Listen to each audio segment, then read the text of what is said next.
सबसे पहले बड़ी खबर इस वक्त जम्मू कश्मीर मरकज के ज़ेर इंतजाम इलाके से आपको बताते हैं, जहां पर पीपल्स डेमोक्रेटिक पार्टी और जम्मू कश्मीर नेशनल कॉन्फ्रेंस में फूट पड़ती दिखाई दी है और दरार कह सकते हैं आप पड़ी है, क्योंकि पीपल्स डेमोक्रेटिक पार्टी इंतखाबात अकेले ही लड़ेगी। ये पीडीपी के लीडरान राजौरी के अंदर आज कहते हुए नजर आए।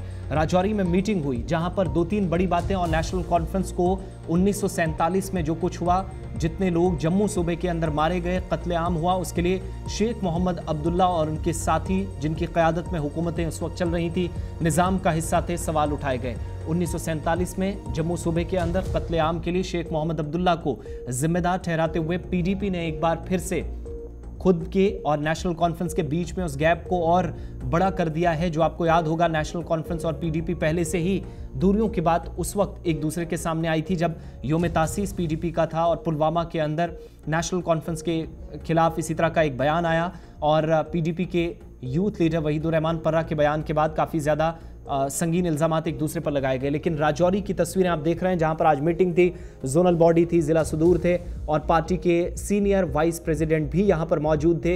इसी दौरान एक एक करके पार्टी लीडरान ने बोला, लेकिन पार्टी की जो हिकमत अमली है वो कुछ अलग नजर आ रही है।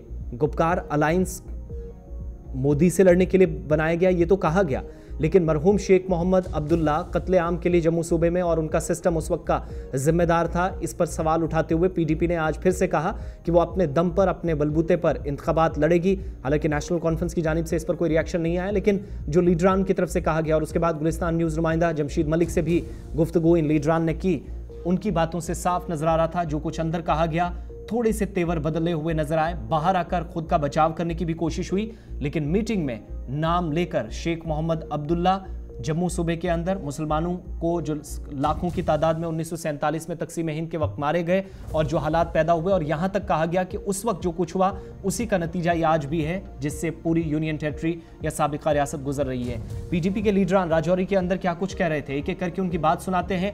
अलग से चुनाव लड़ने किसी की जरूरत नहीं है, कहते हैं कि हमारे दरवाजे पे आएगा जिसको इत्तेहाद की जरूरत होगी, हम किसी के पास नहीं जाएंगे। पीपल्स डेमोक्रेटिक पार्टी के साबिक एमएलसी और दीगर लीडरान इन बयानात के जरिए आज एक बार फिर से ये दिखाने की कोशिश कर रहे थे कि पीडीपी खित्ते पीर पंचाल या जम्मू कश्मीर के अंदर आज भी वैसी ही मजबूत है जैसी 2019 से पहले थी।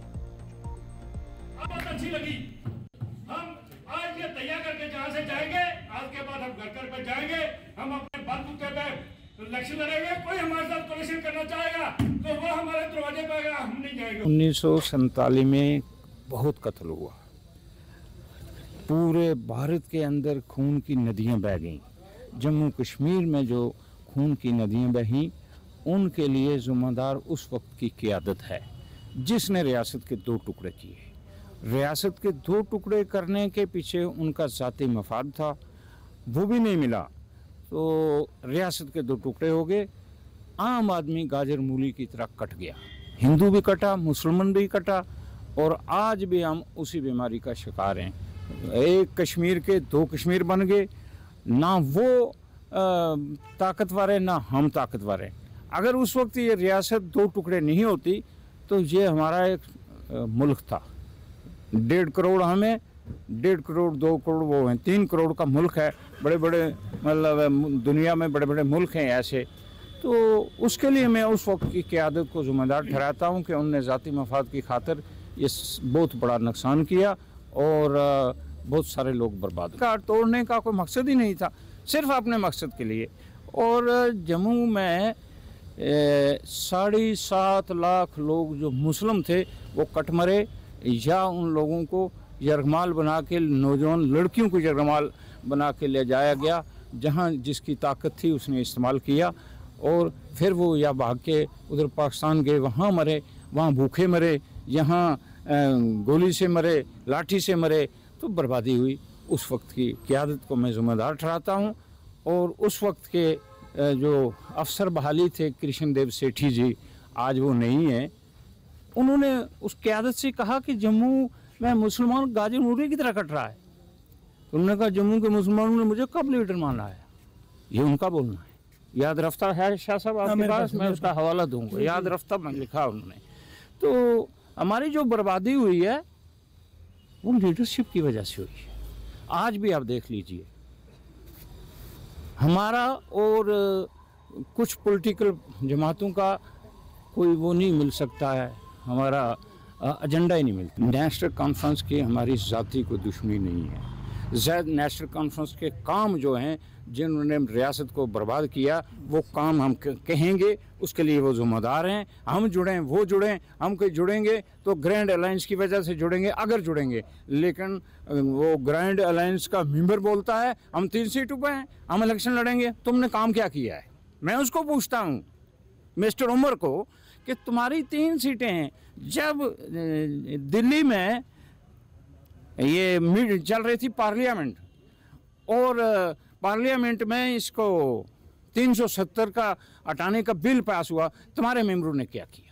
अगर हमारी एक ही मेंबर वहाँ होती, महबूबा मुफ्ती, या वो मर जाती या 370 नहीं हटाने देती। तो ये मुर्दा लोग हैं, ठीक है, कुर्सी पे हैं, बड़े लोग हैं, जायदादें हैं उनके पास। पीडीपी के रियासती नायब सदर हमारे साथ हैं अब्दुल हमीद चौधरी साहब, इनसे जानेंगे इनके टूर के हवाले से। सर, पहले मैं जानना चाहूँगा, आज आपका पहला टूर है राजौरी का, किस किताई पीर पंचाल का, किस तरह का टूर है? बहुत ज़बरदस्त आज का जो पीर पंचाल खिता का मेरा पहला दिन का आज रजौरी का एक मीटिंग थी, हमारी वर्कर्स की इंडक्शन थी।